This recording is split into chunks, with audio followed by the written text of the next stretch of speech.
us to the end because I'm very excited. I think you'll be very, very excited about our next speaker and topic. Yesterday, we had the pleasure of learning how Wave is bringing AI into the physical world with autonomous driving. Now we're going to explore another huge opportunity and challenge in the embodied AI space. This specifically is robots that move, pick, pack, and can finally manipulate close to the way a human hand can. Training a robot to grasp and handle objects of all different shapes, sizes, weights, textures, huge problem. And our next speaker and his team at Amazon think they've started to figure it out. Please welcome Tye Brady, the Chief Technologist of Robotics at Amazon. Yeah. All right. Again, we're great. You're right here next to me. Good to be here. So, right. Tye, let's party. Let's party. Let's have some fun. We don't have drink. Well, we have that. Could. That's fine. We'll save that for afterward. So this is a big day at Amazon. Indeed it is. Announced some news a little bit earlier in Germany, I believe, about a new robot system called Vulcan. Why don't you give us the high level of what Vulcan is accomplishing and why, and then we'll take a look. It is a very big day indeed for robotics. Vulcan represents our first robot with a sense of touch. So we're opening up the gates of physical AI with a robot that can not only use vision in order to identify and manipulate objects, but also use touch in combination with vision in order to pick up a huge variety, hundreds of millions of different objects. Hundreds of millions, not thousands. Hundreds of millions. We're super proud that we have the world's largest selection of goods for our customers to order. We push that at an amazing, I'd say, customer convenience. We're delivered right to your door and at a low cost for a customer. And that's enabled through two key elements. One is, of course, our frontline employees. They do an amazing job each and every day, and they're empowered through physical AI systems like Vulcan. Okay, we're going to talk about that. Empowered, not replaced. That's a key theme I know you all talk about, and we'll dive in. Let's take a look at the video and I feel like a movie star. We're going to roll a little clip here. Okay, let me give you the basics here. So those yellow pods, that's where we store inventory. So we put goods inside those yellow pods, and on demand, it's called a goods-to-person fulfillment system. Those pods will come to a pick station. This is a Vulcan pick station. You can see that we have two robotic arms. It'll reach into those pods, those little bins, and it's a highly cluttered environment with different objects that you may order on Amazon.com. And then it will feel its way and also look using video streaming and AI systems in order to pick out the right It'll objects. feel its way. It will feel its way, okay, right? How does that you imagine, like, if you do that yourself, imagine yourself having to pick out, let's say, your favorite Star Wars, action item. You're not figure. a Star Wars let's fan just at say all, that. right? Yeah. Whatever. What you're going to do is we're going to lift the band up and then actually pull that item out. So we have torque and force sensors also with a pressure sensors that'll give it a tactile feel. So we can see really how hard they were pushing. We can separate items. This is actually where we do a stow operation. We think of it almost like as a spatula, where we'll reach into a bin, create a little bit of volume, and then put the item inside it. It's really challenging when you think about the huge variety of objects that we store inside of those bins. It's, I'd say, some pioneering work by our team to bring these. Can you describe briefly, is the breakthroughs in AI or the breakthroughs in the hardware, or? Yes. Okay. Yeah. Yes, indeed. So that's the best way I could have asked that for you. So let's just first, because we're at the AI conference, so let's party down a little bit on that one. Let's talk about the foundation model itself. So unlike large language models that would go out and scour the internet, millions of sources and books and read everything that's on the internet. Be careful when you do that, but read everything that when you're not. You can build up, a language model can build up literally a language model of how to respond when you give it language.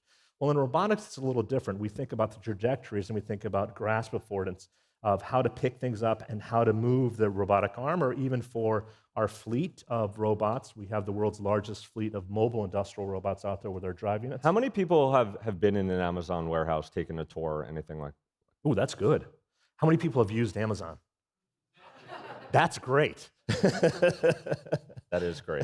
That is great. Okay, But if you're doing that, there's actually a point to be made with that. We have grown. We're customer obsessed. We are relentlessly innovators and experimentalists. But 75% of any delivery that you have received, 75% of those have gone through our robotic systems. It's truly incredible. We've shipped billions and billions of packages every year, and the scale at which we operate with applied physical AI is mind-blowing. For example, our Robin induct station, what it does is it simply... So this, just to be clear, this is Yet another robot. Another robotic system. Correct.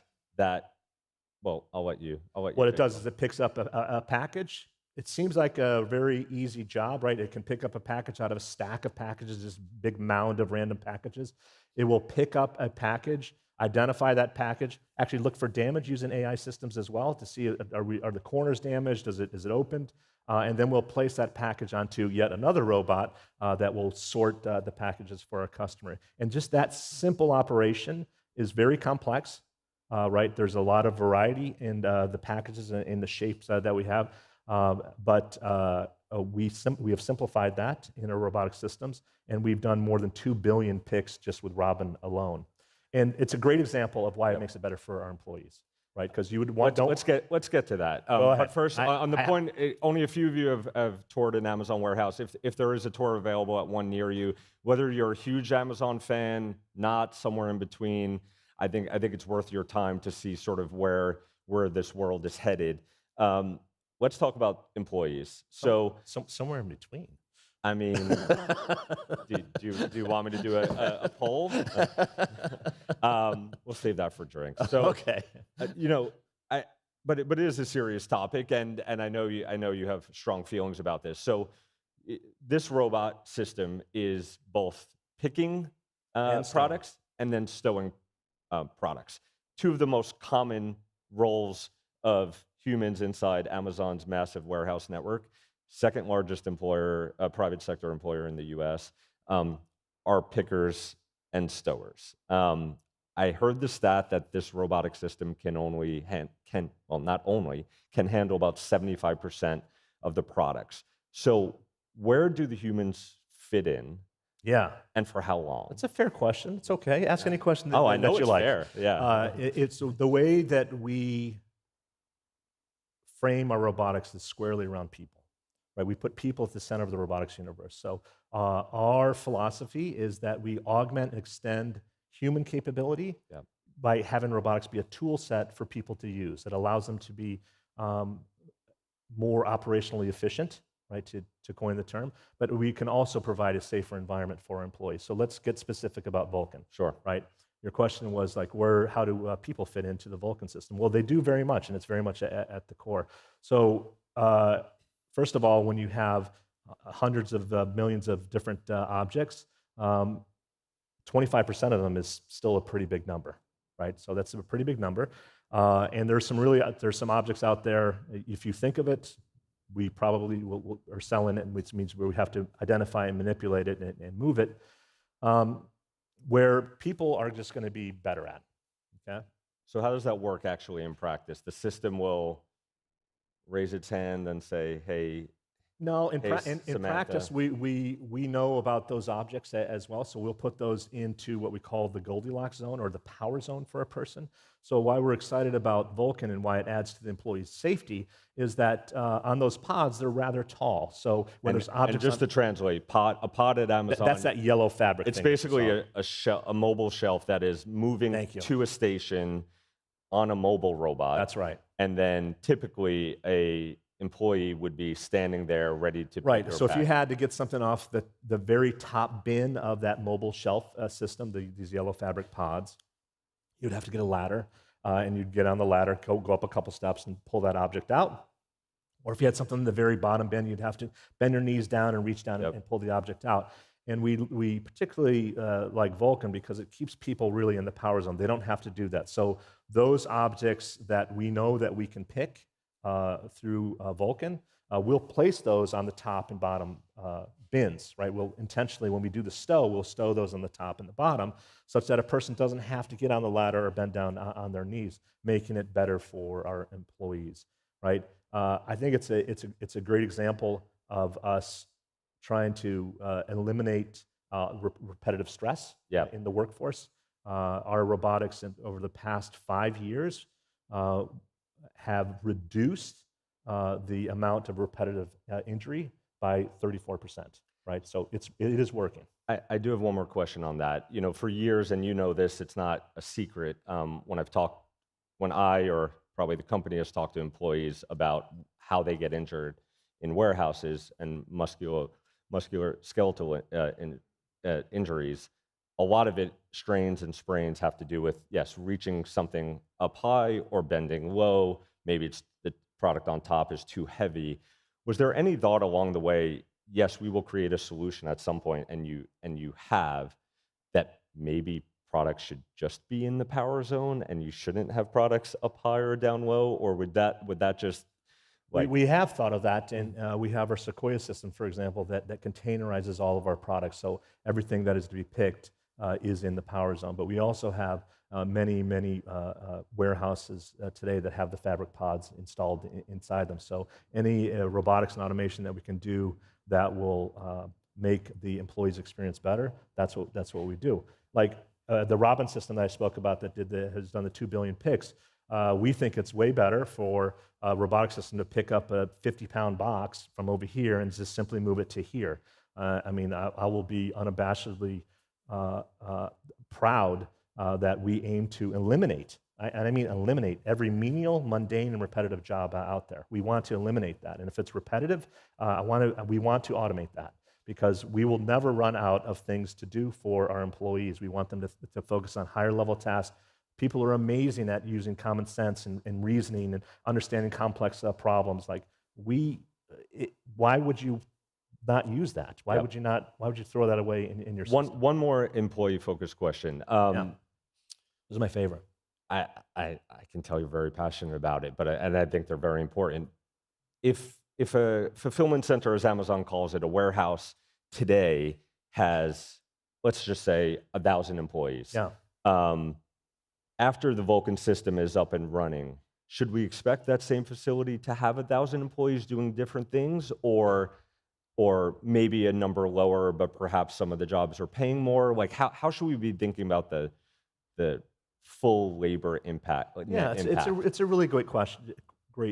That we just rolled out our latest next generation fulfillment center in Shreveport, Louisiana. I can use that as an example. Sure. Not only do we create 2,500 new jobs in Shreveport, right? So 2,500 new jobs for people to work with our automation. We have 10 times the amount of robotics as compared to any other building inside our Shreveport facility. But we see that about 30% of them, it's more technically focused, right? We have committed $1.2 billion into upskilling our employees as well. We have things like career choice that's offered to our employees globally, where they can get their education paid for by Amazon, particularly around technology, which we encourage. Also in mechatronics, and we have an apprenticeship program to use our robotics as well. So we see the value in upskilling our employees, and we're putting them, kind of where our mouth is.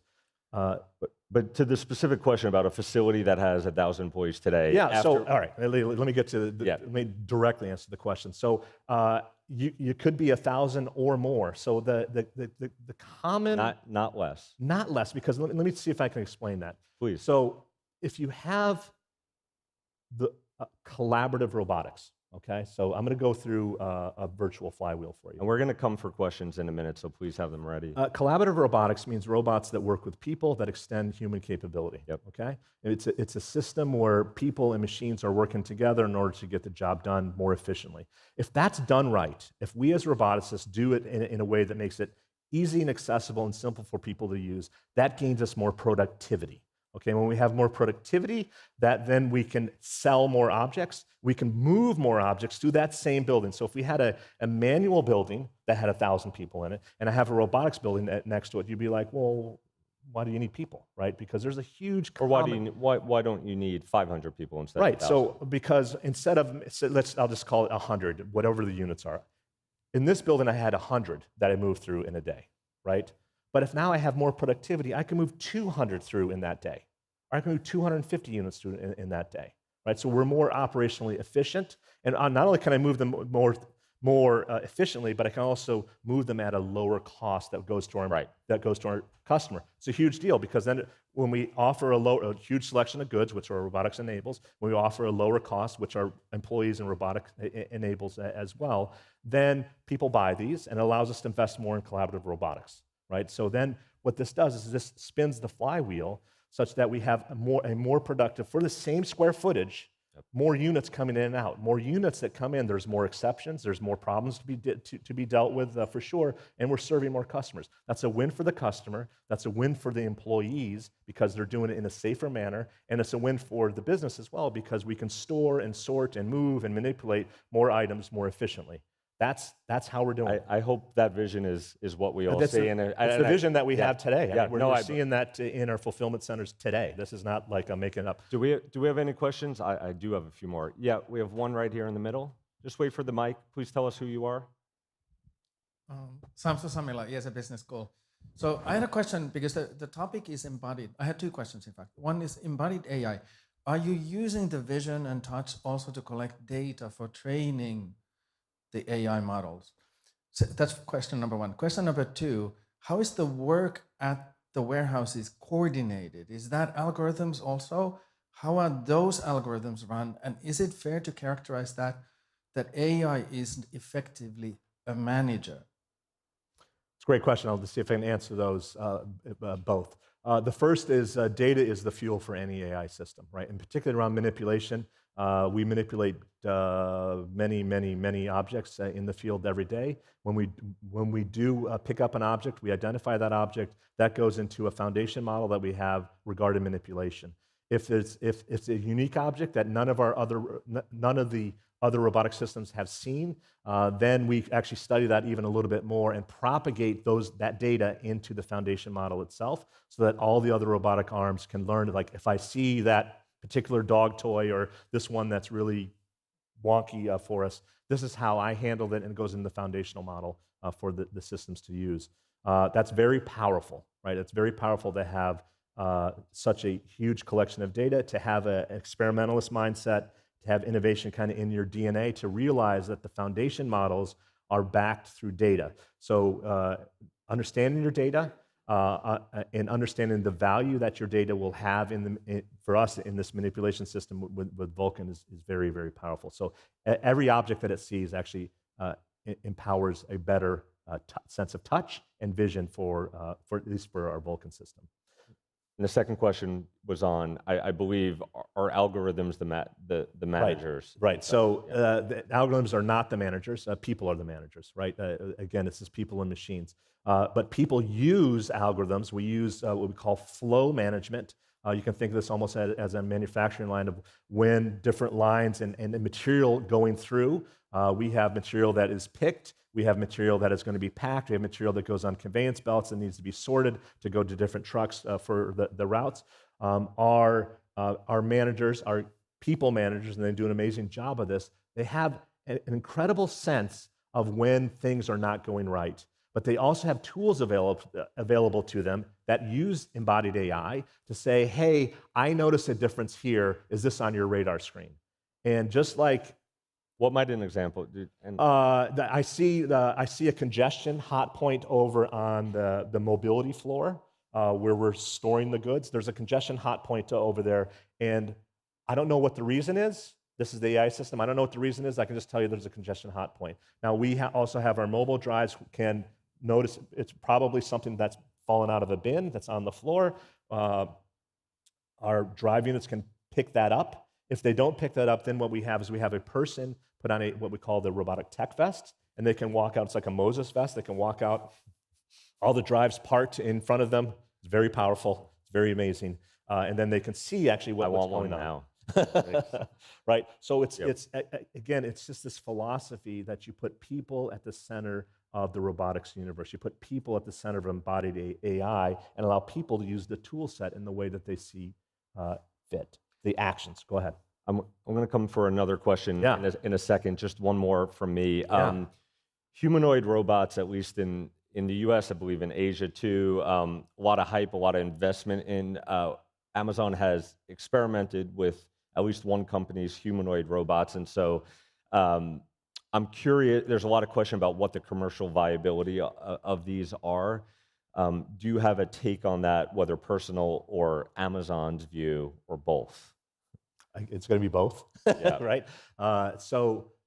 We have made an investment in the humanoid company. We're particularly interested in the bipedal nature, right? So the mobility aspects of robotics using bipedal movement is interesting to us, or whether it's going to go upstairs or downstairs or indoors or outdoors. That's really interesting, but I think what's really clear at this point, and again, we're all about application, applied, real-world robotics, is that there's more R&D to be done when it comes to humanoid, the human form. We generally start, my team starts with what problem are we trying to solve? And I'd encourage all of you, in whatever business that you're in, start with what problem are you trying to solve first, and then bring your technology to the table. If you do that in reverse, you tend to go down a path really quickly in the wrong way. So if you have technology and you're looking around and go, how can I apply this technology to a problem? Generally, you're going to fail, right? Instead, we don't do technology for technology's sake. We do application, real-world application, and mobility is a big deal for us of how to actually move objects. So whether it's 2 legs or 4 legs or 6 or 1, we're interested in. If it's wheeled or non-wheeled, we're interested in that because we know that we need to move objects throughout. So not a single bet. Exactly. Yep. Let's take some more questions. One in the middle here. It was a very quick hand raise too. That was deservedly rewarded. Well, I was sitting on this question for a while. So Laurel Ramsey from DeepL. Obviously, a warehouse is a very controlled environment where you know what you're expecting, you know generally what happens all the time. How are you testing robotics in less controlled environments? So mostly from a delivery standpoint, from both taking products from warehouses to people's homes, but also in sort of the direct handover with the customer. Yeah, thank you. I'm just about to cough, so excuse me for a second. You really stumped him here. Really tough question. Pour this bottle of gin that you have here. It's a great question. Thank you. So we do call it our fulfillment center a semi-structured environment. Immensely, thank you. I apologize about that. It's a semi-structured environment where we have people in machines, and some of the robotics are behind fences, and some aren't. For example, our Proteus drive that we have is a safety-certified mobile drive that can move containers of goods to the dock door on demand. And this is right, like it could be in here with us. It's around people. And you have how many hundreds of thousands of those? We have a few deployments of those in our buildings today, and we continue to scale that. Okay. Okay. It is quite amazing to see in action. And now it's taking cues from people, and now there are rules inside of our fulfillment buildings, for example, but we take cues from people of like where do they want to go, where they're moving objects themselves, we're moving these containers of goods, and it's really important for us to build these collaborative systems in a way that people can understand the intent of the robot and that they can task the robot very naturally and intuitive. So that's, I think, a real-world example of us really kind of getting more towards the Wild West when it's just like there's no rules about actually. Anything outside of buildings currently? We work all the way through the fulfillment chain, Okay. right? So what we call first mile, middle mile, and last mile, but under the roof. Under the roof. Okay. Do we have another question?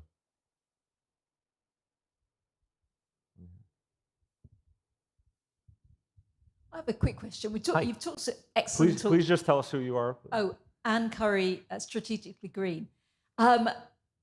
Very interesting, fascinating about robots. Are you doing anything with exoskeletons? It's a great question, and I like the question because it puts it around people. We have done some R&D on exoskeletons. So for those that aren't familiar, these are agents that you can put on your body that actually will maybe help you with your lower back strain or your knees picking up objects. It's still in the R&D form, I would say. We've looked at it. We've done some experiments ourselves. Not really ready for prime time rollout yet. It's very tricky to understand what a person wants to do before they want to do it, right? So you need to take the cues from the body and then to have that in a way that is natural and not in that you can wear for hours, for example. That technology is still coming along. Tye, I think that Jason. went way too fast, but we're going to have to send you back. And, Is this where you're officially booting me off the stage? I am booting you, but I very much enjoyed it. I hope you all did as well. Let's give Tye Brady Thank a you round so of much. applause, please. Thank you. I appreciate it. Thanks, Jason. Thank you.